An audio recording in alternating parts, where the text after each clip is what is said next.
നടക്കുന്നുണ്ട്. ഇപ്പോൾ ഒരു കാർ യാത്രികനെ തടയുന്ന ദൃശ്യങ്ങളാണ് നമ്മൾ കാണുന്നത്. കൽപ്പറ്റയിൽ വാഹനങ്ങൾ തടഞ്ഞ് പ്രതിഷേധിക്കുകയാണ്. അല്പനേരം തടഞ്ഞതിന് ശേഷം പിന്നീട് വാഹനങ്ങൾ കടത്തിവിടുന്നുണ്ടായിരുന്നു. പക്ഷേ ഇപ്പോൾ വാഹനങ്ങളെല്ലാം നിരനിരയായി കിടക്കുന്നിടത്ത് നിന്ന് മാറി അദ്ദേഹം വഴി തെറ്റിച്ച് ഇങ്ങോട്ട് വന്ന ഒരു യാത്ര. ഇപ്പോൾ വാഹനങ്ങളെ പോലീസ് കടത്തിവിടാൻ ശ്രമിക്കുകയാണ് കാണുന്നത്.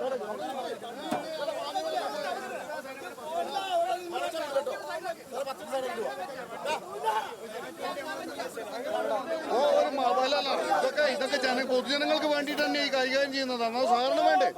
ഒരു ഗുണ്ടാഴ്ച രീതിയിലാണ് സംസാരിക്കുന്നത്. ഇത് പൊളിക്കാനുള്ള മനഃപൂർവ്വമായ ശ്രമമല്ലേ ഇതൊക്കെ? വണ്ടി കൂടി കയറ്റിയാണ് കൊല്ലുന്നാല് മൃഗങ്ങളെ എന്തായാലും കൊല്ലുക.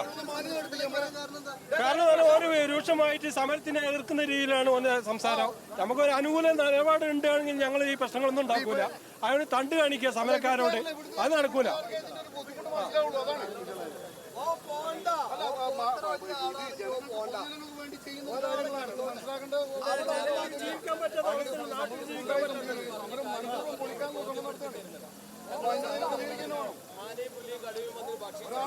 തീർച്ചയായും നമ്മൾ ഇപ്പോൾ ഉണ്ടായിട്ടുള്ള ഈ സംഘർഷം എന്ന് പറയുന്നത് ഒരു പ്രത്യേക വ്യത്യസ്തമായ ഒരു കാര്യമാണ്. കാരണം ഈ വാഹനങ്ങൾ തടയുകയും 10 മിനിറ്റ് നേരം പിടിച്ചിട്ടതിന് ശേഷം ആ വാഹനങ്ങളെ വിടുകയും ചെയ്യുക എന്നാണ് ഇതുവരെയും ഉണ്ടായപ്പോൾ. സമരം തുടങ്ങി, ഹർത്താൽ തുടങ്ങി 3 മണിക്കൂറാകുന്നു.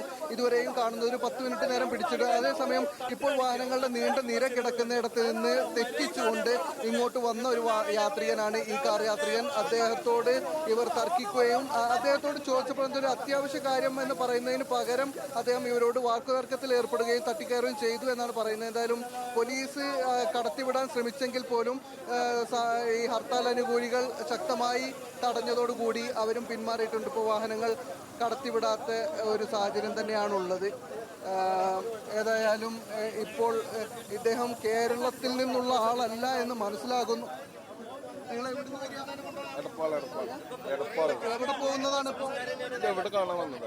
വയനാട് കാണാൻ വന്നതാണ്. അപ്പൊ ഇന്നിപ്പോ ഹർത്താലാന്ന് പറഞ്ഞിട്ട്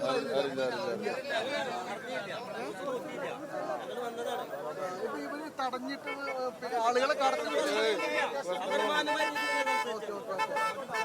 ഏതായാലും അവര് ഹർത്താൽ അറിയാതെ ഇവിടെ എത്തിയതാണ് എന്നാണ് പറയുന്നത്. എടപ്പാളിൽ നിന്ന് വന്ന ആളുകളാണ്, അത്യാവശ്യ യാത്രക്കാരല്ല, വയനാട് കാണാൻ വേണ്ടി വന്നതാണ് ആളുകളാണ് എന്നാണ് അവർ പറയുന്നത്.